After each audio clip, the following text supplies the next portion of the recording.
and so forth.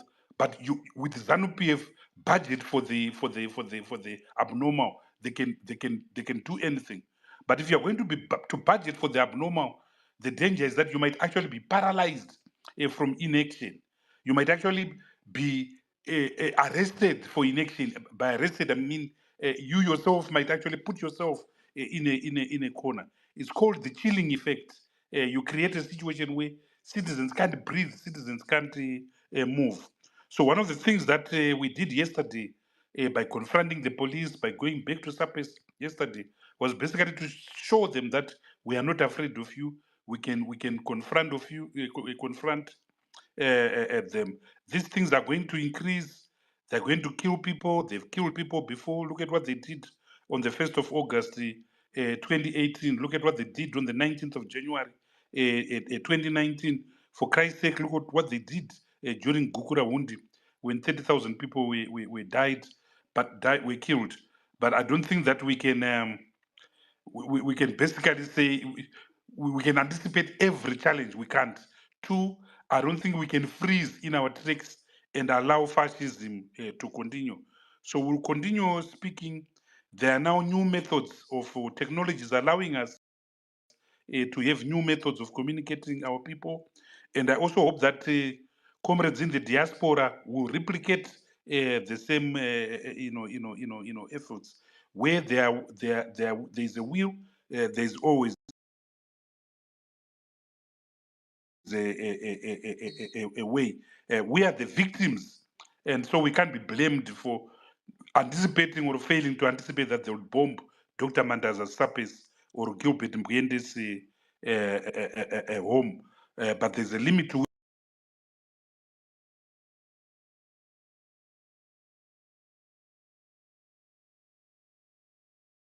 which the regime can do these things, and will continue exposing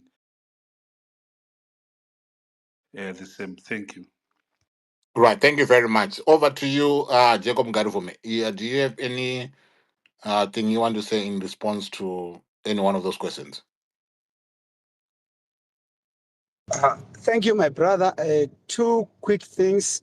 The first is that I want to inform you that one of the panelists we had yesterday from the church, Dr. Gomo, is also supposed to be a panelist on this platform now. He has sent you his request to be speaker. I think just check for him, please. He's from the church. Specifically Zimbabwe Divine Destiny. So just check for him to be speaker. Then secondly, if they can, if they can send me a message, because I'm looking at my messages, I'm not seeing anyone. But if they can send me a message, and then I can be in a position to spot, their handle. Thank you very much, for that. Okay, fine. I hope he will. Then the second thing I want to say is that in terms of the way forward, it will be articulated by Comrade Munyaradzi Gwisai, who is also speaker tonight. Mm-hmm. Then, in terms of what we do to deal with the dictatorship as far as muzzling, our freedoms is concerned, I think we have just done that. After they bombed SAPES Trust, we went back to SAPES Trust to hold the press conference there. We insisted. They continued to block us. And what did we do? We went to one of our legal practitioners, and then we held part of the press conference at that place, and we got the message out before they disrupted again. And after that, we went back to SAPES Trust. I think that shows determination. That shows determination. And today, we are holding this X space to make sure that we express ourselves in the points that we wanted. So the point really is, we will not be driven by fear. Neither would we want our young people to be made afraid to confront the dictatorship. I think it's all up to us, the people of Zimbabwe, to step forward and say, enough is enough, this is wrong, and we will resist it. I think this is what we should expect. They are determined, the regime is determined to make sure that the message of opposing the 2030 nonsense does not go out. But we are determined. We are prepared to risk everything to make sure that the message goes out, and sooner it will be time for action, and we will be part of the citizens and will lead from the front as your leaders to make sure that whatsoever we agree on, even that way forward must come from the people. There are going to be consultations, and whatever you decide that we do, we will do it with you, leading you from the front. We will never forsake you, and we will never be at the back of the firing line. We'll be right in the front of it. So that is our assurance as your leaders, that we are prepared to go all the way until we stop this nonsense. Thank you. Thank you very much for that. Honorable Tibeko, is there anything that you want to say?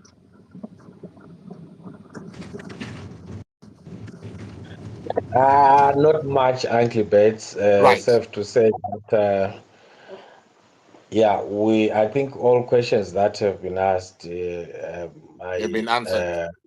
have been answered, yes. Right. Okay, thank you very much. I want to go to Honorable Scala. You have come through with another handle. Can you hear me now? Honorable Scala? No, you are now very clear. I'm using my daughter's account. You know, she didn't upload it. She's using a new budget, so she was trying to upload that one written Mona Lisa Scala. All right. Yeah, you must, next I want you, after this, we want lessons. Mona Lisa must do, or she can give you even a ghost account that you can come with. I'm just joking. But I don't do ghost accounts. It's for the you don't do cowards. the ghost account. I'm not a coward. I confront you if I've got an issue with you. I know, I'm just joking. But in the previous one, there's a point that you are about to raise. The point of the African Union. Can you start us from there? No, thank you very much, Uncle Jens. I wanted to say that our this fight against the extension of the term of office, what they describe in terms of Article 30 of the African Union Constitutive Act as prolongation of office, prolongation of term of office, is a criminal act that has been described in terms of the African Union Constitutive Act and also the Lome Declaration as the unconstitutional change of government. So what Mnangagwa is and his pro 2030 agencies are trying to do is they are trying to do a coup against our own people. The African Union Constitutive Act has protected citizens of states by mentioning where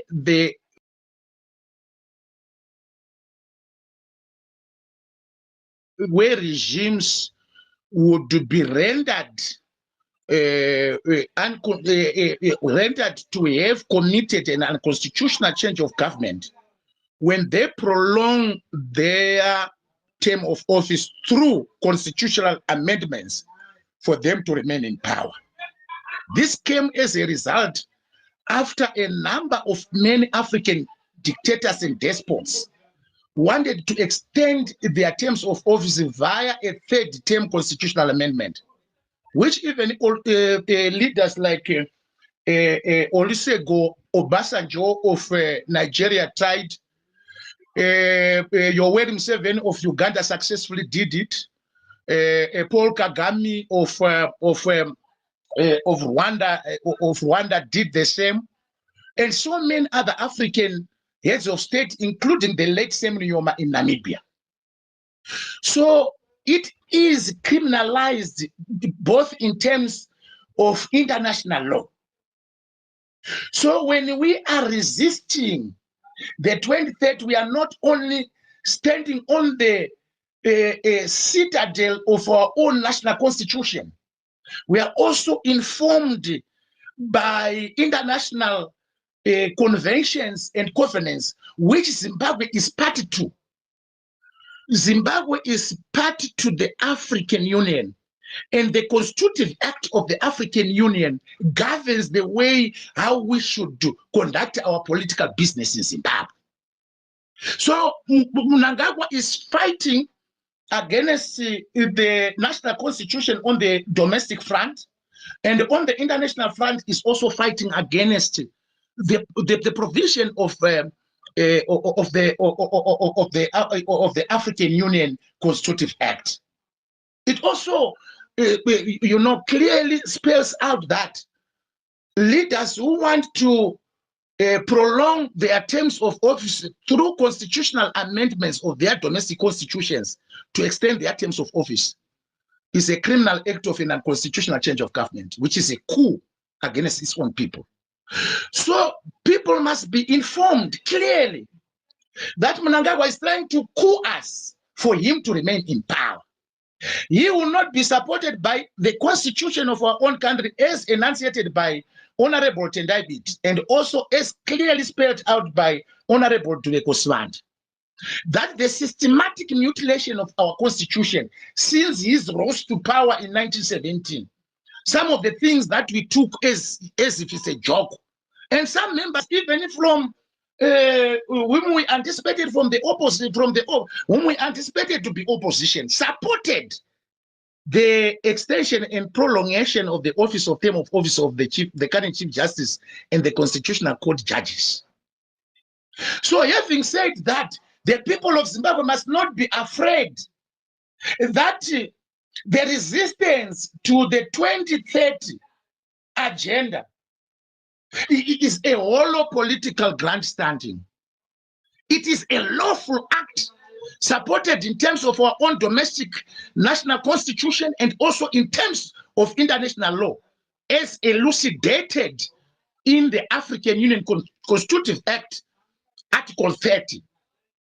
So as long as we know that what we are doing is the support of the congruent constitutional and jurisprudential issues, we must not hesitate for us to put our lives on the block.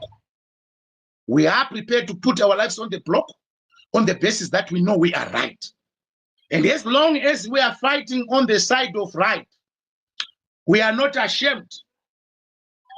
We are talking about ourselves being under surveillance 24/7.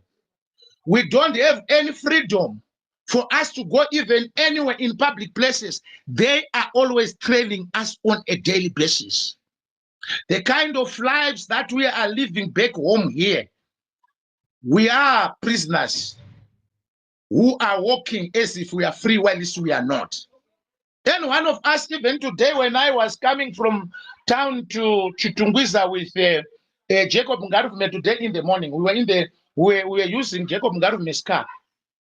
They were following us right until he dropped me at my house in St. Mary's here. We wonder for what purpose. But the issue with the underestimating is our determination to make sure that we know that our fight is on the right side of history. Like what Honorable Prince Duleko Swanda said. Ladies and gentlemen who are listening here, listen very carefully. We are prepared to die for this. It will be recorded in history that one day men and women who were prepared to defend their nation were prepared to put their lives to death against a tyranny who was obsessed with power. We are prepared to meet any consequences for defending what is right. This thing will not benefit us. It will benefit every Zimbabwean in generations to come.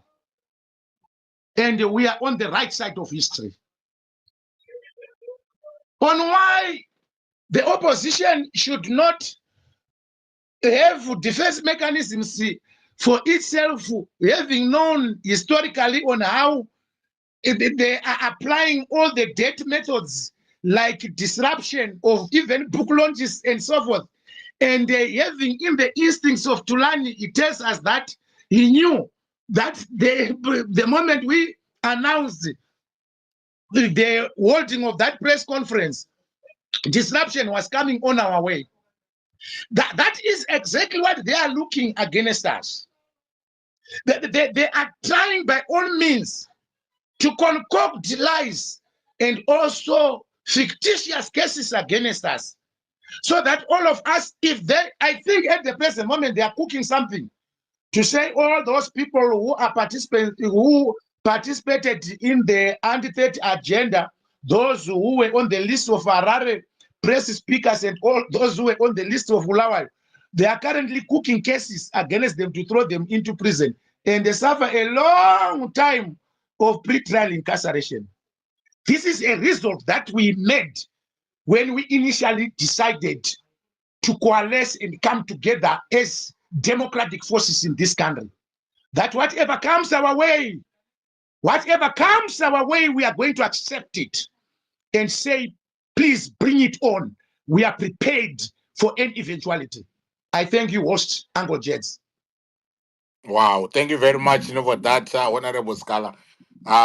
Stay there, and can I kindly request Mona Lisa to not, remove you from, or to not take a phone away from you, because we want you to be part and parcel of our panel in response to the questions, that are coming. Our time, ladies and gentlemen, is 18:49. I've seen Senator Jameson Timber in there. I've sent you a request, Senator Jason Timber. If you can respond to that request, I'll give you the opportunity to say something on this platform. On President Jacob Garifume, you have said there's a church leader who wants to be part and parcel of this conversation. If you can, repeat, their name again or their handle, so that I can search for them and send them, the request, and I'll bring them on, as a speaker. If you can do that, please, that would be very much appreciated. I've tried, sending a message, via your DM, but makasunga president vurai DM president. But anyway, yeah, if you can let me know the name of the church, representative, and then I'll bring them on, and would like to hear them. All right. Senator Jameson Timber, how are you?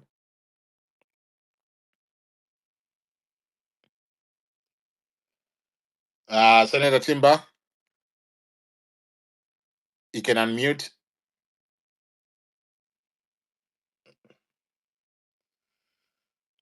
Right. I'm not sure what is going on, right there. Senator Jameson Timber, can you hear me? Is he speaking, ladies and gentlemen? Honorable Scholar, can you hear Senator Timber speaking? No, I'm not hearing him. I'm not hearing him. Okay. Yeah, so Yes. it means there's something wrong, with his mic. Senator Timber, what I'm going to do is I'm going to remove you, and then I will resend, that request. I'm removing you now, but I'm resending you, the request, and if you can accept it, please. I'm sending you the invite, right now. Let me see if I can get to you. Right. They sent you the invite. I've sent you another invite. So if you can, respond, to that. Whilst we are waiting for Senator Timber, to come through, and the church representative to come through. Movotadas, you can select the next three. Okay, so you can select the next three. Whilst you're doing that, let me see if Senator Jameson Timber can hear me. Senator, can you hear me?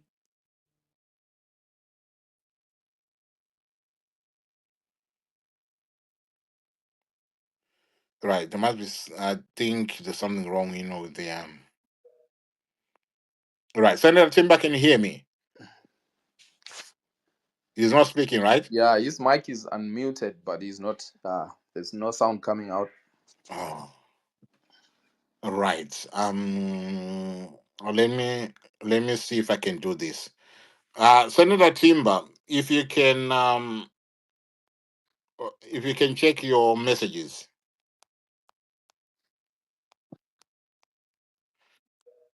Check your messages. and then we'll try the plan B. Right. Senator Timber, check your messages if you can respond to my message, and then let me see if I can try calling you, and let's see if if it works, like what I tried to do with Honorable Job Scala. It works, but it's only that with Honorable Scala, there must have been something going on with his network. Right. Okay.